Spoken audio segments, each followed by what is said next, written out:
সিলেট অঞ্চল থেকে নতুন করে দৈনিক আরও ৮ মিলিয়ন ঘনফুট গ্যাস যুক্ত হলো জাতীয় গ্রিডে।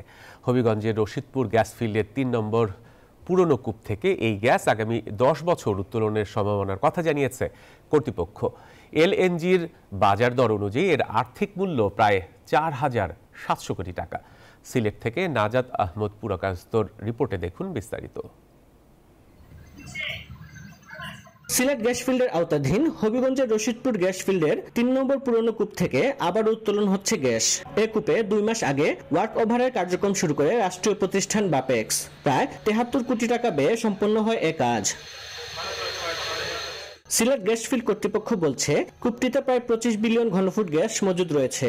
সোমবার সকাল থেকে দৈনিক ৮ মিলিয়ন ঘনফুট করে গ্যাস জাতীয় গ্রিডে যুক্ত হচ্ছে। এর আগেও এটা ডিএসপি আমরা করেছি, সেখানে ফলাফলে আমরা দেখেছি যে এখানে ৮ মিলিয়ন ঘনফুট হারে গ্যাস সরবরাহ করা সম্ভব হবে। আগামী ১০ বছর এই কূপ থেকে গ্যাস উত্তোলন সম্ভব হবে।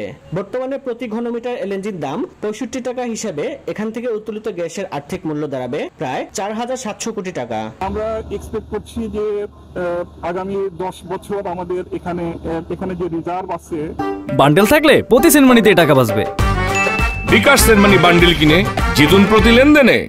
যে জোনটায় আমরা এখন কমপ্লিট করলাম আপার জোন, এই জোনের যথেষ্ট ভালো রিজার্ভ কিন্তু এখনো আমাদের রয়েছে 3D সাইসমিক সার্ভের ফলাফলে। কূপটিতে গ্যাসের চাপ ভালো রয়েছে বলে জানান বাপেক্স কর্মকর্তা। এই কূপে আল্লাহর রহমতে অনেক ভালো প্রেসার আছে। এই যে আমি এখন যে প্রেসার দেখলাম প্রায় ১৪০০ প্লাস পিএসআই আছে প্রেসার, এবং গ্যাসের তো ফ্লো আপনারা দেখতেই পাচ্ছেন।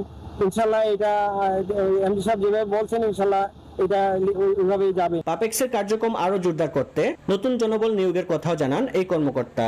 আমাদের বাপেক্সের 5টা রিগ আছে এবং অতি শীঘ্রই আরেকটা রিগ যুক্ত হবে আমাদের সাথে। এবং আমাদের যে লোকবল, এই লোকবল আমরা ক্রমান্বয়ে বাড়াচ্ছি। পেট্রোবাংলা একটা নিয়োগ দিয়েছে, সামনেই আমরা বাপেক্স শুধু ৮৩ জন কর্মকর্তা পাবে, এবং তারপরেও আমরা আরো লোকবল নিয়োগের প্রচেষ্টা গ্রহণ করছি। বর্তমানে রশিদপুর গ্যাস ফিল্ডের ১১টি কূপের মধ্যে ৭টি কূপ থেকে প্রতিদিন গড়ে ৬২ মিলিয়ন ঘনফুট গ্যাস জাতীয় গ্রিডে সরবরাহ করা হচ্ছে। নাজাত আহমদ পুরকায়স্ত, নিউজ 24, সিলেট।